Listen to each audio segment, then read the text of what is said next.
Assalamualaikum warahmatullahi wabarakatuh. Halo semuanya, perkenalkan saya Bunga Devina Firdaus, NIM H1D023051. Di sini saya akan mempresentasikan hasil dari project UAS saya, project UAS Pemweb, tentang membuat CRUD di Livewire dan Adonize. Karena NIM saya berakhiran 1, maka di sini saya membuat manajemen produk toko. Oke, mungkin secara outline-nya dan garis besarnya di manajemen produk toko ini itu kita punya 5 table. Yang pertama ada produk, kategori, supplier, penjualan, dan stok logistik. Dengan relasi setiap table itu, produk itu berelasi dengan kategori dan supplier, penjualan itu berelasi dengan produk, dan stok logistik juga berelasi dengan produk. Baik, mungkin saya akan menunjukkan dulu yang pertama aplikasi web di Livewire terlebih dahulu. Mungkin ini adalah tampilan default sebelum kita masuk ke websitenya. Di sini juga sebentar. Oke. Di sini ada tombol login sama register. Karena saya sudah pernah login sebelumnya. Oke, mungkin saya tunjukkan dulu bagaimana halaman register. Halaman register seperti ini. Apabila sudah punya akun, kita tinggal login saja.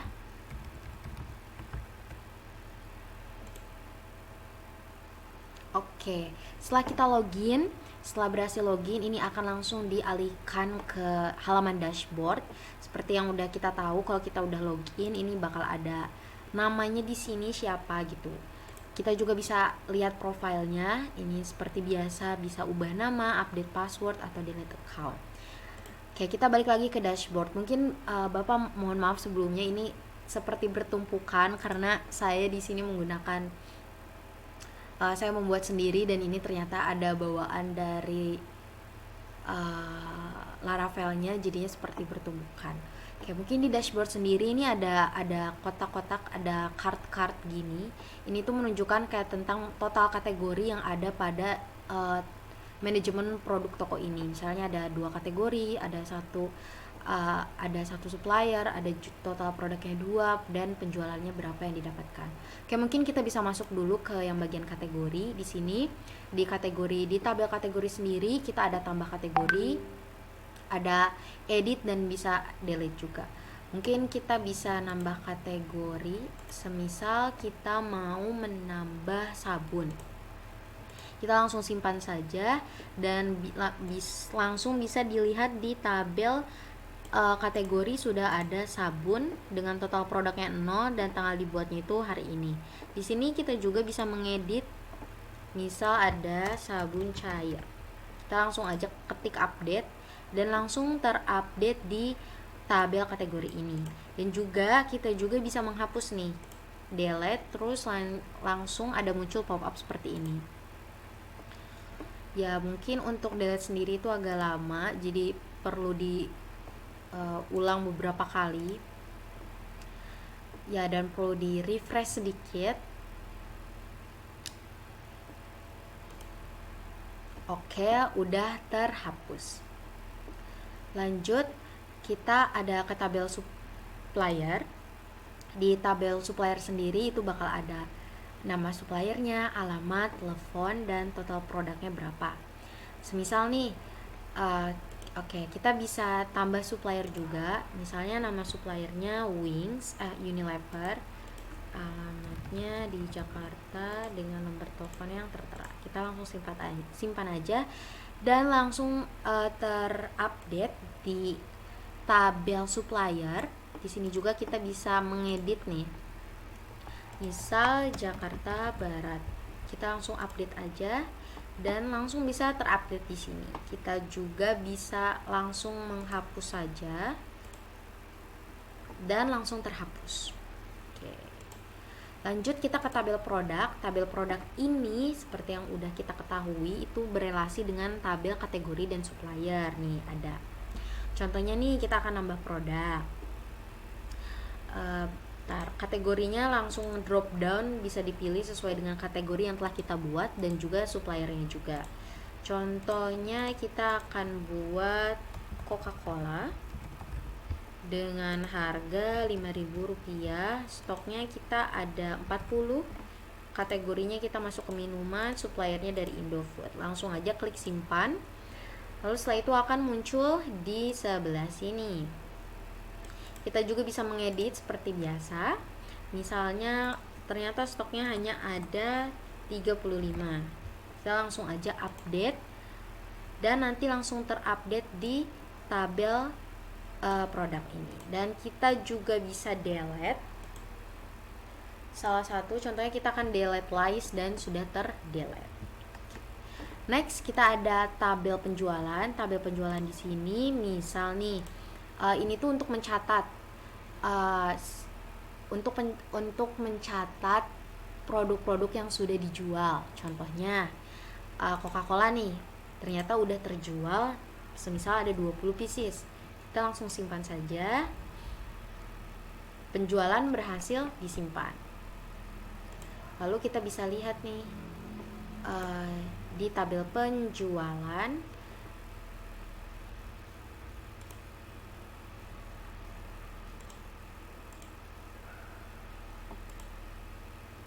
nanti langsung setelah itu kita langsung nanti masuk ke laporan nih, di laporan. Oke, sebelumnya kita nanti sebentar Bapak. Oke, langsung kita nanti masuk ke laporan. Di sini bakal terlihat nih ada laporan harian, berapa total penjualannya. Tadi kan kita menjual Coca-Cola 25 ya. Jadi menjual Coca-Cola 20. Nah, ini langsung terlihat ada stoknya tinggal 15 lagi. Seperti itu. Dan apabila kita klik dashboard, nanti langsung terupdate di bagian dashboard berapa total penjualan. Ya, seperti yang udah kita tahu, kita udah ngejual Aqua sama Coca-Cola. Di sini ada total penjualannya dan di dashboard juga ada penjualannya. Ya, selain itu kita juga bisa log out dan keluar dari aplikasi webnya. Oke, lanjut kita masuk ke codingannya. Seperti yang udah kita ketahui saat kita membuat Livewire, hal yang pertama yang harus diperhatikan saat membuat Livewire ataupun yang lainnya itu adalah environment-nya. Kita harus mengedit karena biasanya defaultnya kan di sini ya. Di sini saya menggunakan database-nya yaitu MySQL dengan nama database-nya manajemen produk toko. Lalu setelah kita tahu langkah selanjutnya yang harus diperhatikan juga yaitu untuk migration tabelnya.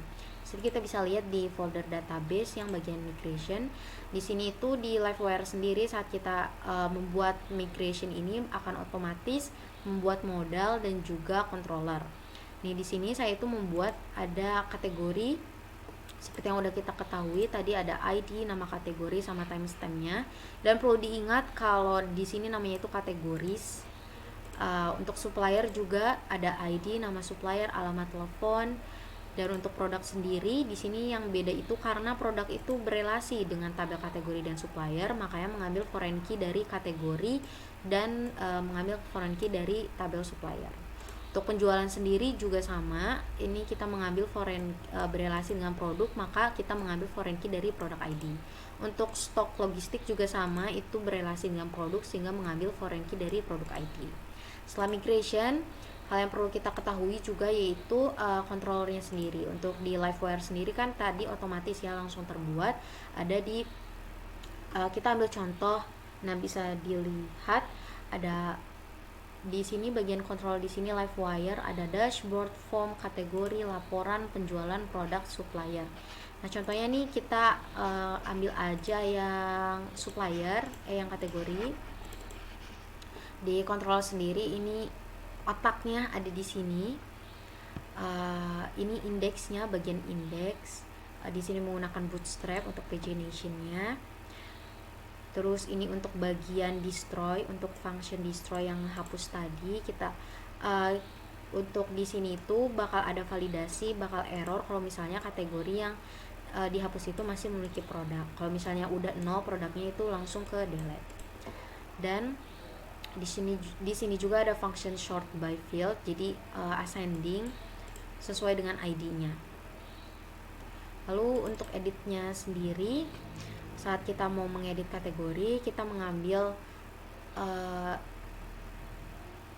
Ya, kita mengambil data yang telah diisi oleh user. Terus ada beberapa protected rules atau misalnya yang harus require.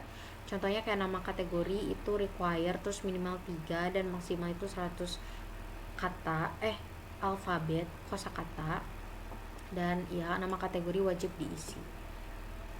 Lalu setelah itu nanti akan masuk ke function update dan nanti langsung terupdate tersendiri.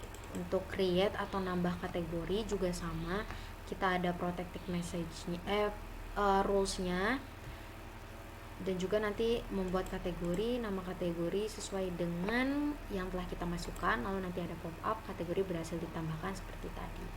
Nah, setelah kita membuat controllernya nih, berarti kita harus juga mikirin modelnya. Nah, di sini untuk modelnya sendiri, contohnya ada kategori seperti ini. Lalu setelah itu ada bagian view atau yang dilihat oleh user. Di sini di bagian resources. Nah, untuk Livewire sendiri juga otomatis nanti ada di bagian Livewire sini. Contohnya nih di index plate seperti ini.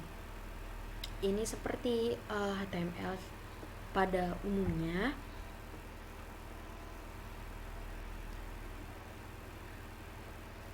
Ya. Dan juga edit, create-nya sama seperti itu. Oke, mungkin ini untuk bagian dashboardnya.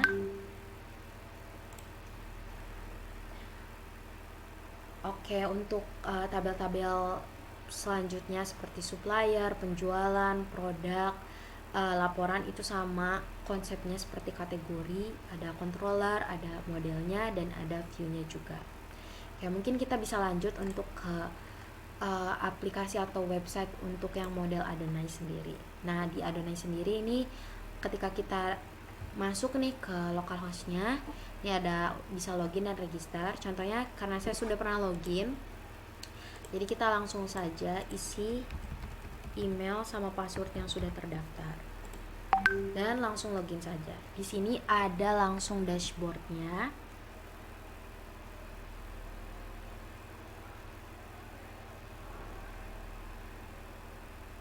Untuk dashboardnya sendiri seperti sama seperti yang Livewire tadi, kita punya kategori, produk, supplier, penjualan, stok, dan lookoutnya juga.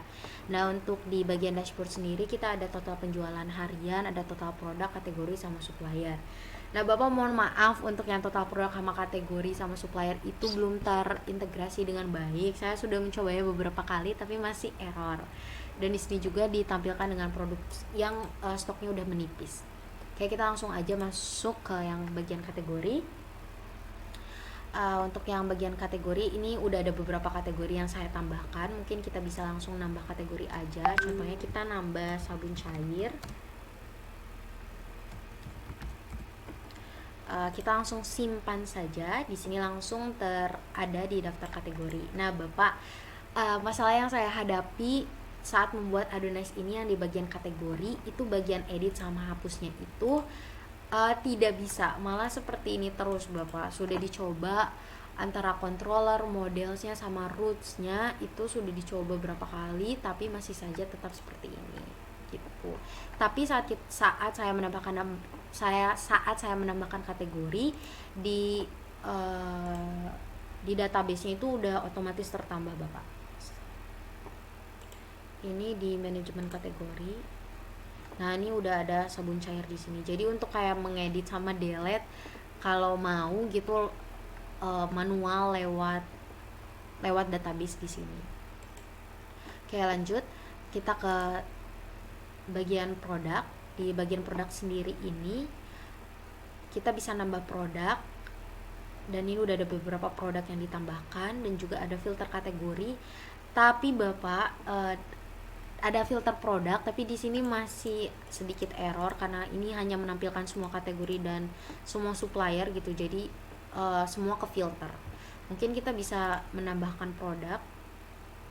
Contohnya kita nambah sabun gift dengan harga 15.000 dengan stoknya ada 10, kategorinya sabun cair, suppliernya dari Unilever. Kita langsung simpan aja dan langsung ada di bagian sini. Yang ID-nya itu langsung increment, langsung nambah gitu. Di sini juga kita bisa edit. Contohnya kita mau give hijab, kita langsung simpan saja perubahannya dan langsung bisa terupdate di bagian sini ya. Kita juga bisa hapus dan langsung otomatis terhapus seperti itu. Oke, lanjut kita ke tabel supplier. Tabel supplier sendiri seperti yang di Livewire, ada nama supplier, alamat, telepon, dan aksi. Di sini kita bisa menambahkan suppliernya. Di supplier sendiri, contohnya kita menambahkan hijau. No. Kita menambahkan Samsung contohnya suppliernya. Alamatnya, nomor teleponnya, kita langsung simpan saja. Nah, langsung terupdate di data supplier ini. Kita juga bisa edit suppliernya, misal Samsung A26, A25, kita langsung aja bisa simpan perubahan dan langsung terupdate. Kita juga bisa hapus, misal langsung muncul pop up seperti ini dan langsung terhapus. Lanjut kita ke bagian penjualan. Di bagian penjualan di sini itu mencatat penjualan baru. Contohnya ini kita udah ada beras dengan harga satuannya berapa, jumlahnya berapa, dengan total harganya berapa. Contohnya nih kita mau beli tadi produknya kita mau beli Cimory Matcha. Kita mau beli 5 aja. Simpan transaksi. Nah, di sini udah langsung tertulis tertera itu Cimory Matcha dengan harga satuannya 8.000. Kita beli 5, total harganya 40.000. Lalu kita bisa lihat di bagian stok nih. Nah, bagian stok sendiri ini tentang pengeluaran stok-stok. Contohnya kan tadi kita beli Cimory Matcha nih. Nah, jenisnya itu keluar dengan jumlahnya 5 seperti itu. Kita juga bisa menambahkan stok yang masuk. Misal tadi kan kita nambahin Cimory ini, kita nambah 5. Simpan stok, nanti langsung tertera ada Cimory Matcha, jenisnya masuk, ada totalnya 5. Seperti itu. Dan untuk yang produk menipis ini seperti yang udah kita lihat ya di laporan di stok bagian ini. Kalau beras itu udah masuk 19, sedangkan stoknya itu cuma 20, maka sisa 1. Makanya di dashboard ini terpampang itu stok tersisa 1. Mungkin kita bisa uji coba yang Cimory ya, karena Cimory ini 20. Misal nih kita mau jual beras kan, kalau misalnya kita mau beli beras karena stoknya sisa 1, kalau kita misalnya masukin 3, otomatis gak bisa, transaksi gagal karena stok produk itu tidak mencukupi. Oke, kita kembali ke dashboard dan bisa logout juga seperti itu. Mungkin kita masuk ke codingannya untuk yang Adonize. Mungkin yang Adonize sendiri juga sama. Hal yang pertama harus dilakukan itu environment-nya kita harus betulkan. Di sini di sini saya menggunakan portnya 3334 karena kalau 3333 itu error terus. Untuk nama database-nya itu ada manajemen toko Adonize. Lanjut, setelah itu yang harus diperhatikan itu saat membuat controller, middleware models, dan juga routes-nya. Nih, routes di sini tuh sangat penting. Ya, bagaimana mengintegrasinya kan. Kayak mungkin kita bisa contoh ya yang bagian supplier. Jadi saat kita mohon maaf, saat kita membuat database misalnya yang supplier kan ini otomatis ya, jadi otomatis langsung terbuat model sama controllernya. Nah, untuk isi dari supplier sendiri ada ID, nama supplier, alamat, telepon. Ini sama seperti yang Livewire. Terus otomatis juga nanti langsung kebuat controller sama modelnya. Nah, jangan lupa setelah kita mengintegrasikan nih, hal yang saya notice dan berkali-kali yang suka saya salah itu penulisannya. Karena di sini kan saya sendiri itu menamakannya suppliers underscore controller. Maka dari itu saat kita menggunakan roots-nya itu harus sama persis suppliers underscore controller seperti ini. Ini adalah hal yang sangat penting gitu. Jadi saat Setelah kita membuat migration, controller, models, oke, mungkin untuk model supplier seperti ini, ada nama supplier, alamat telepon. Ini juga penting karena nanti untuk bagian view-nya setelah model kita juga harus membuat roots-nya di sini di bagian start roots kita menambahin aja import untuk supplier controller. Nah, untuk supplier sendiri ini di sini ininya roots-nya, dimana kita ngambil supplier controller sama product controller. Nah, kita lihat bagian view-nya. Di bagian view-nya sendiri kita ke supplier sendiri. Nah, kita masuk ke index bagian edge-nya, dimana ini halaman utamanya gitu ya. Di sini juga kita ngambil tabel dari database. Nah, di ini ID-nya harus diperhatikan, supplier ID. Kan tadi kita pakai nama supplier ya, S-nya itu kapital, harus diperhatikan juga. Ini untuk bagian edit sama seperti yes, dan ini untuk bagian create-nya. Mungkin untuk tabel yang lain juga sama seperti itu konsepnya. Oke, mungkin sekian presentasi dari saya. Mohon maaf apabila ada kesalahan kata atau penuturan. Terima kasih atas perhatiannya. Assalamualaikum warahmatullahi wabarakatuh.